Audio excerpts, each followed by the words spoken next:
I'll start part two from where we left off. The wheel pants off make the top of the tyre go twice as fast as the vehicle. Let's get going. Going in the opposite direction of the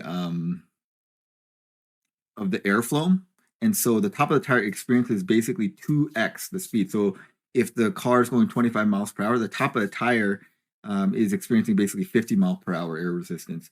So the wheel, taking off the wheel pants, I know a lot of people have talked about it. That's going to dramatically reduce your efficiency. So that was working against Hermes. What was working for Hermes was it was a local track, so it was not highway speeds. And of course, EVs are going to do better at lower speeds. But overall, 110 watt hours per mile is very good. And so I'm very confident that they're going to hit their efficiency numbers. So that's not the issue. The issue is, are they going to find the funding to go to production? And if they have enough funding, I think they will go to production. The other thing is, there is still much work to be done. The UI needs to finish up. The UI is still very green. And so there's a lot of work to be done on the UI. All the interior bits, they need to be validated and finalized completely. They need to figure out the radiator, the air intakes, and finalize that. And then I think the suspension geometry and the chassis, that's kind of done. And obviously the exterior is done. The solar, I believe, is well ahead of everything as well. And the solar panel, what I did not realize until later on is that the hatch and the roof were still the plastic polymer sandwich, and just the hood was the glass. And when you looked at it, they looked very good.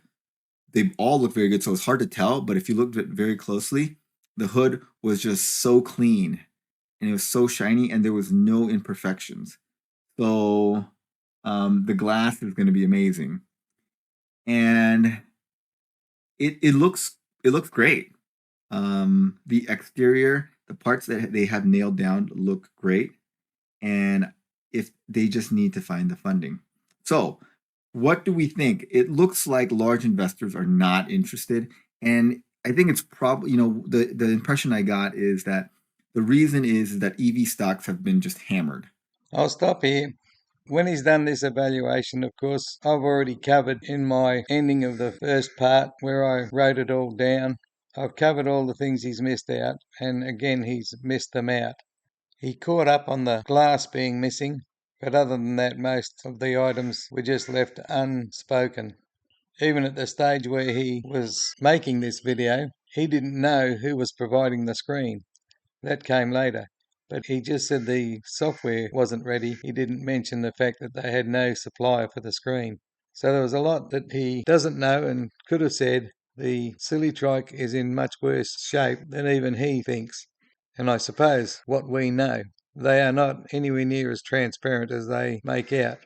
But besides not being transparent, they're pretending to be further ahead than what they are, and the cretin is fooled. So now he's on to the finances, and he's just hopeful that the money can roll in. But what we've found out is that people have been given emails from Blake that their USCG contributions have now been moved over to the pretend shares that they have in APTERA Motors. This is not good because I think there was about, maybe $700,000 raised out of $60 million. And it looks like the USCG effort has been dropped completely. That's how it appears. I'll move on. They're not doing well. Even the EV stocks where people have gone into production, such as Rivian and Lucid, those stocks are not doing well. And then Canoe recently went bankrupt. Fisker obviously went bankrupt. Archimoto also went bankrupt. So the track record for EV stocks is dismal. And there's a lot of people, I think wealthy family offices, that are very interested in investing in Aptera. But when they talk to their finance guy, the guy who's kind of running the family office, he says, this is just a bad idea. It's a startup, number one. They have a high likelihood of failure. Number two, EV stocks in general do very, very poorly. So it's a risky investment, and it's not likely to give a high return. So as their fiduciary duty, they're advising people not to do it, and that kind of walks people back. So the people that own the money are interested, but then the people who control the money and who invest the money for the people who own the money, they are not interested. And that's the feeling I get. And so that is why that there's been no large investor that's gotten into this thing. I'll remind you that there was a video he made some weeks ago where he told all this, and so he's just repeating himself. But the talk is all gloom and doom when it comes to finance. And we've had, well, at least a fortnight since this event, and he hasn't reported on the fact that no large investor has turned up. No whale investor, as they keep saying, looking for the whale investor. Well, CES looks like financially it's been an absolute flop. And that's the same as everything that they've been to. You look back on them all, the Swiss St. Moritz presentation, the Comic Con, the tennis, the United Arab Emirates. It doesn't matter where they've been. They've been many places, and all they can do is chip away with mum and dad investors who are first seeing this and being fooled by the "we'll make the world a better place" stance, I think it is. Well, I'll move on. And so it looks like crowdfunding or IPO is the only way it's going to happen if it does happen. And so yeah, the big money is basically saying that they feel like it's too risky of an investment because EV stocks are just overly risky and startup stocks are overly risky. And so startup EVs are just doubly risky. And that's what's keeping people away. So everyone wonders, like, how come people just, how come the wealthy people don't just pitch in a little bit of money, a little bit from their end to fund this thing? And that's the reason. And that's kind of the reason that I've been hearing from Chris Anthony and people at APTERA, that people are interested, but EV stocks just have such a bad reputation. Now, that kind of does not bode well for IPO either, but maybe there's going to be enough good coverage and goodwill from this that it will do well. Because it was very, very popular at CES. The first day, obviously, it was mostly APTERA fans, especially in the morning.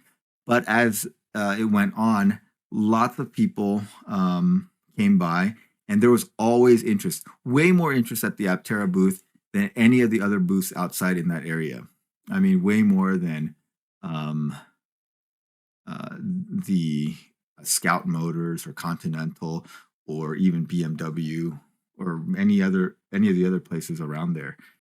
Now, this is something we don't know.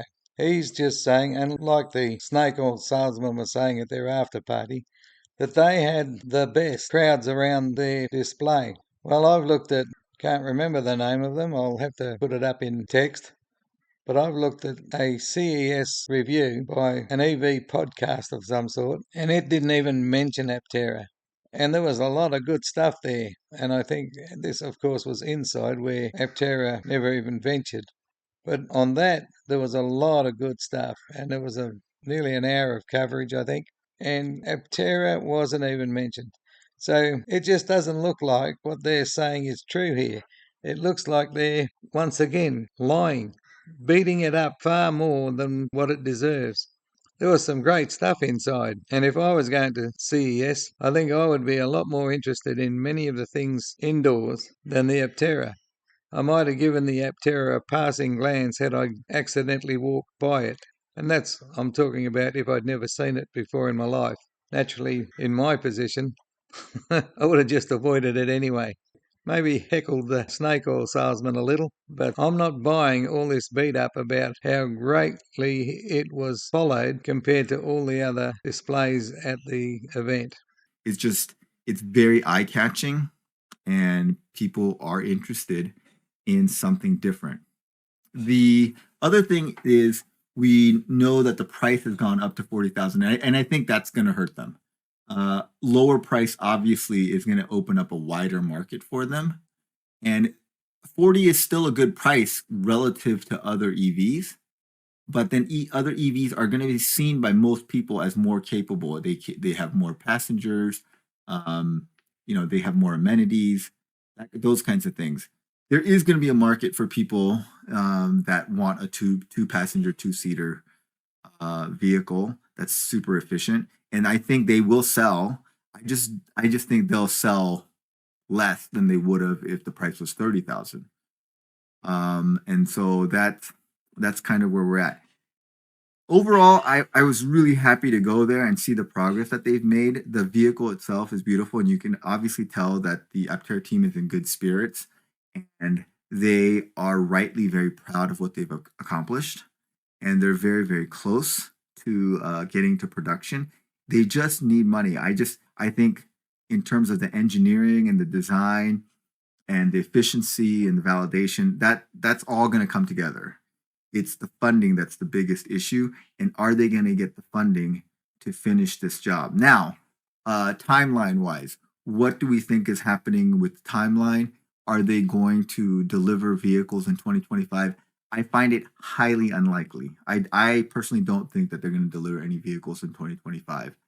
Um, I think like if for it to happen, they would have to find a large investor, like maybe this week or at the latest by the end of end of February, and everything, all the validation tests go perfectly. They don't have to redesign much, not make very many tweaks. But what I think is funding's going to take until summer at the earliest. There's going to be several minor tweaks that they're going to have to make, and obviously they don't have to lock down everything about the vehicle. They can iterate as they go through production, which is I think their plan anyway, is to constantly like slowly improve the vehicle. But I think they're gonna need the funding to make that happen, and with the price changes, like what's the addressable market of the thing? I don't know that there are going to be millions and millions of people that are going to buy this for $40,000. They're going to have to come to some kind of they're going to have to find some efficiencies that make it cheaper and more affordable if they want to become mass market. If they want to keep it niche, and go after the more affluent buyers, I think there's going to be enough of them for it to be a niche vehicle and to make a viable business out of it. But for it to be a mass market vehicle, the price is going to need to come down because people are going to see it as somewhat of a compromise in terms of capability.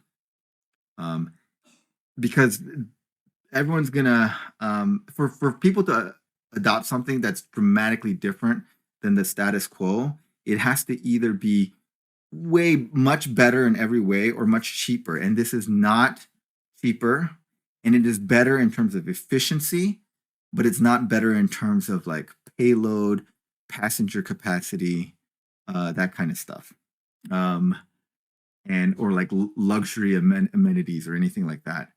So it's a small, relatively small market at the price point that they're selling at. So anyways, overall, I thought again, the vehicle itself is awesome. They've made a lot of progress. It's great. The funding's the biggest issue, and I really hope they get to it. And we're gonna see if they get funding. I think this is going to be a make or break year. If they don't get funding by the end of this year, it's going to be a really, really hard road for them. But yeah, I wish all of you guys had a chance to see it in person. The Bink itself is awesome. Like this carbon fiber just looks beautiful, and the logo looked awesome. Just the whole thing was really, really nice. It unfortunately wasn't like completely finished. I think that would have been a lot more impressive. Like if this was a complete vehicle that could drive and the UI was done and it was just ready to go. But that's, I think, at least 6 months away. And then that we need for things to go very well for that, and they need a lot of funding before they can get to production.